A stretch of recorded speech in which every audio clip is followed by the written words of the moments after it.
In this video, I'm going to show you everything you need to know about drawing architectural floor plans, step by step, no shortcuts, no excessive commands to memorize, just an easy tutorial to follow along. What's going on, team? My name's David Tomic. I'm a registered architect here in Western Australia. And if you're new to this channel, thank you so much for joining me.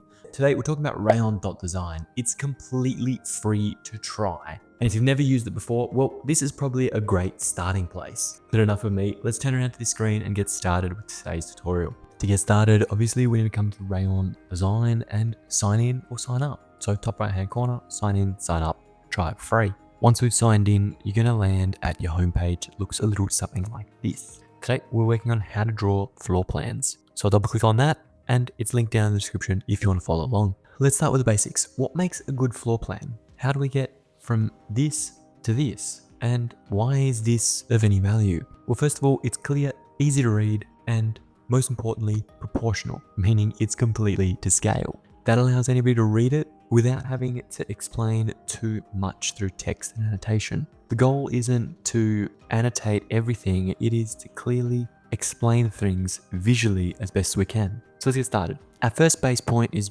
generally some shapes, some fills, and a few lines. They're space planing. As an example, if I was to come down the bottom, draw a polyline, click around the outside, my red square here, for instance, could be my kitchen or my living room. Then if I was to copy and paste that, change it to a blue square, that could be a bathroom or a wet area or something similar. I could have another bathroom down here. I could have a bedroom over here, and the bedroom could be, in my mind, just a grey box. So in the early stages, we're just doing space planning. We're not overly worried about the nitty-gritty. We're just trying to understand our space and map areas. If that's done through lines, it's done through shapes and boxes, however it works for you. Once we've got the boxes outlined, then we want to move to our walls.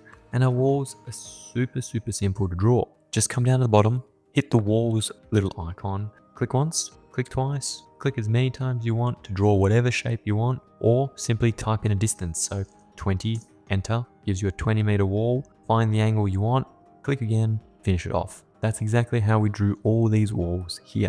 They're obviously very different thicknesses, different shapes, different styles. So click on a wall, you'll see on the right hand side thickness. This one's drawn to 0.5, maybe we only want it as 0.1.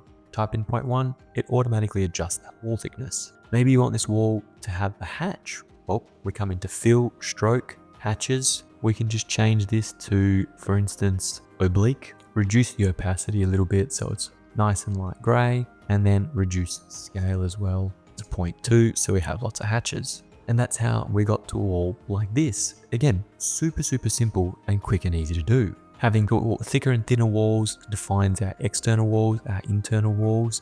Having different styles, again, defines our external and internal walls. It really helps with reading the floor plan and understanding it, despite the fact there is no annotations on this just yet. Next, you'll see there's a whole bunch of cutouts in my walls. And yes, I could go ahead and draw two walls, stop and start, or I could add doors and windows. So if I turn on my imported blocks layer on the left-hand side, you'll see that it starts to cut out all of my walls where appropriate. If it's a full cutout like the doors, it'll cut the wall. If it's just a punch through like these windows, it won't punch the wall out prior.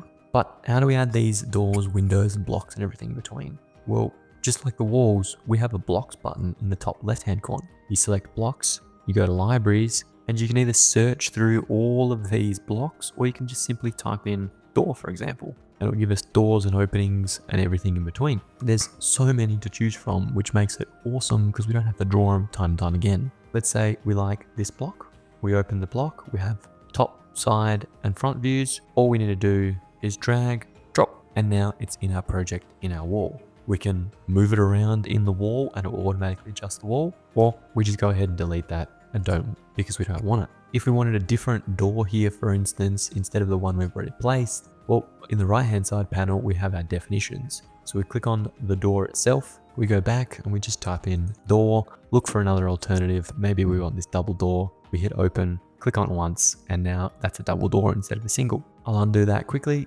because I do actually want a single there, but maybe we want it to face the other way, or maybe we want it larger. We could simply scale it by holding any one of these ends to whatever size we need. If we want to flip it, we can do it manually and adjust the size and try to do it perfectly back to where it was, which is just a huge pain. Alternatively, we click on that door up top, we have our modifications, so flipping horizontally, vertically, however we see fit. Our doors and windows improve legibility of our floor plans. Having openings when the layer is off is good because it makes us understand that we can get into this room, but it doesn't indicate if it actually is a door or an opening or a window or anything else.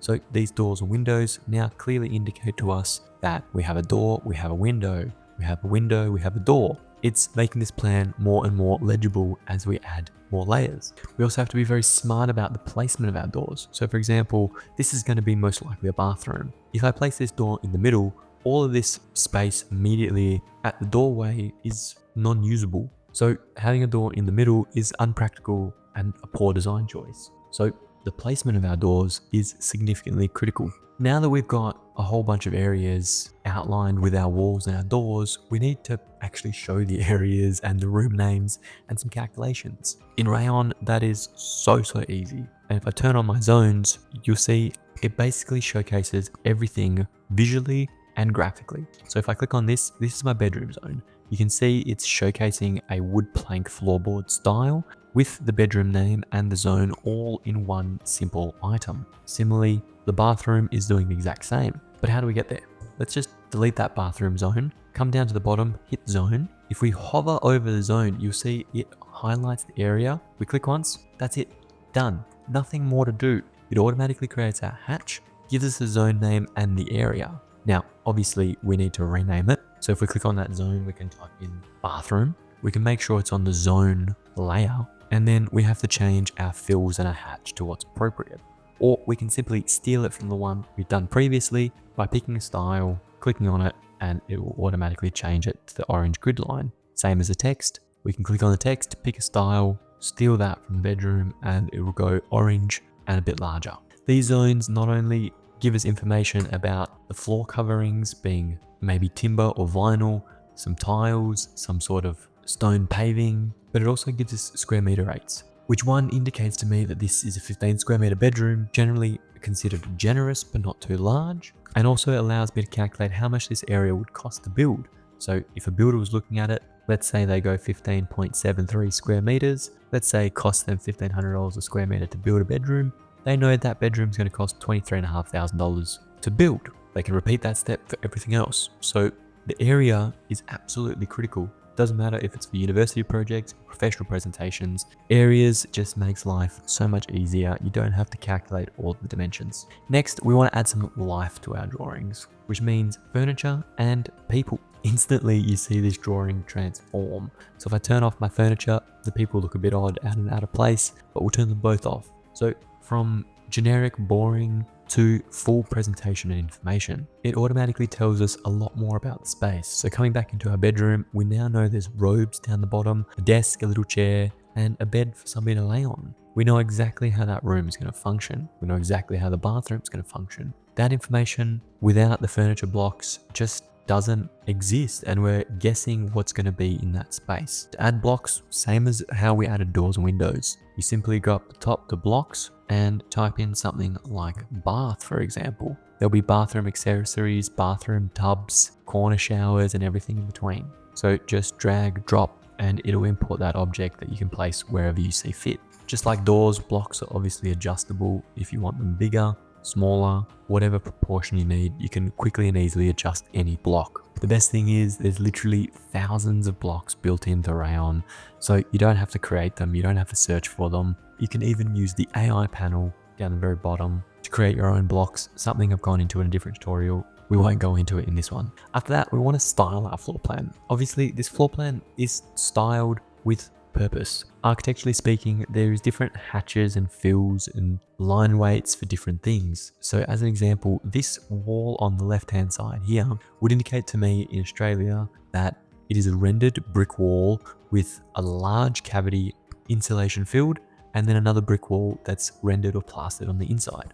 So straight away, I know that this is a brick insulated wall. This, on the other hand, is a mass filled wall, and it could be rock, it could be rammed earth, it could be anything. It probably would require some sort of annotation. But if we wanted to change it, just like before, click on the wall, edit the style, change the thickness of the stroke. I change one and all of the walls change, which is awesome because they're all linked. If if we wanted a different hatch or if we wanted the opacity to be more, we just simply change it or change it back. This helps with legibility, hierarchy elements, and everything in between, so we can clearly and easily understand our floor plans. This step turns our plans into professional construction level documentation that anybody would understand, wall types, wall structures, and everything in between. After that, we need to start adding some annotations. Now that comes in text, dimensions, grid lines, scale bars, and everything in between. The scale bar is obviously one of our most critical elements, which is just lines in this scenario, but it is very visually appropriate on our floor plans. After that, we have our dimensions, which super simple to add in Rayon. Just down the bottom, come to dimensions, click on one wall, click on another, drag out, and finish. If you have the chained element toggled on, then you're going to be able to repeat that multiple times over until you press enter and you're done. If you have the single one toggled, then you'd only do it once and it would finish your chain. You can create dimensions for literally anything in Rayon. If it's staircases, furniture, walls, doors, openings, anything between. It's all super simple and the same method. After that, we might want to add a leader like cook with oven. Now that's probably a bit too generic, but a washing machine underneath the sink is something that wouldn't be obvious. Now that's a very European standard, definitely not legal here in Australia, but you wouldn't know there's a washing machine under this section without a leader and a bit of annotation. To do that, down the bottom, leader, click once, click twice, start typing. So we can just simply type in sink as an example, and we've created another leader in text.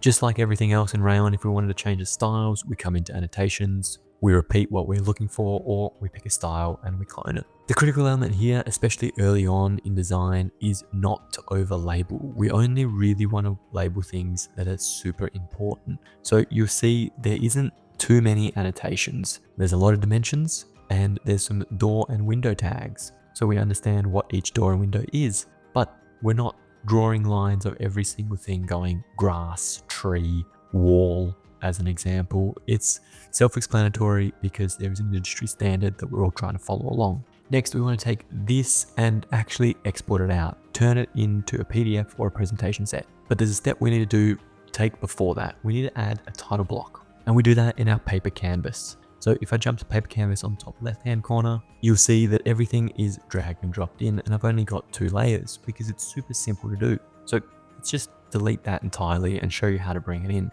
Let's go new, view, from model canvas, and it will automatically bring in our model canvas of that scene. After that, we want to click it, go to our scale bar, scale it to 1 to 50, and then grab our external corners to crop what we don't want to see. After that, we can drag it and place it into our sheet wherever we like. Finally, we need our title bar, obviously, and I've gone ahead and made a specific video about title blocks in Rayon, so I'll link it up here if you want to check it out. Therefore, I won't go into too much detail here, but generally it's just a series of lines, shadows, images, text, and bits and pieces. The title block is super critical for any drawing. It not only shows us the page number, it indicates north, it indicates scale, it gives us important drawings about the presentation document, and also what the drawing is for. Is it for construction, design, comment, council approval, or anything in between? Next, it gives us our revision number.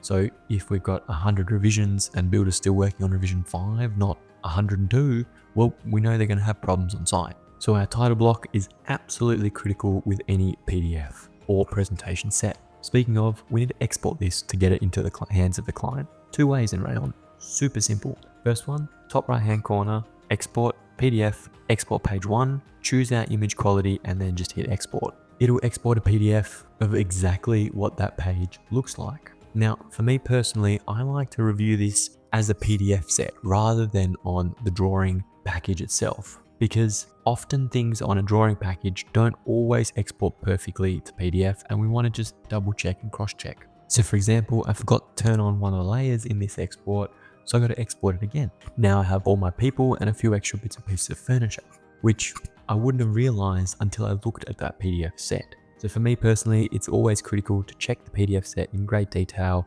despite the fact everything might be there in your project file, just because sometimes you forget to do specific things. If we needed to, we could export that as a DWG. Obviously, we do that in model space, so export DWG, or alternatively, back in our paper space, top right hand corner, share, presentation, turn on presentation, which gives us a link that if I paste, if you paste, if anybody pastes, we'll be able to see that exact live document. So on any web browser, you can see that live document. If I go ahead in my model space, make a change, let's delete that person, come back to my paper space, share, presentation, update, and then just refresh my presentation link, you'll see that person is also gone for the person looking at this PDF set. If you're exporting as a presentation, again, make sure you check the presentation set before you send somebody a link. You can understand that the hierarchy of our lines is working really well. The walls are quite bold, prominent, brought to the front. The additional furniture and people are nicely dimmed with a lesser line weight and a lesser opacity, so it reads very clearly. And that's something we really want to focus on when we're checking before we're finished and call it a day. Anyway, that's all from me, team. Thank you so much for watching. I hope you enjoyed the video. If you did, make sure you smash that subscribe button down below. And like always, I'll see you next week.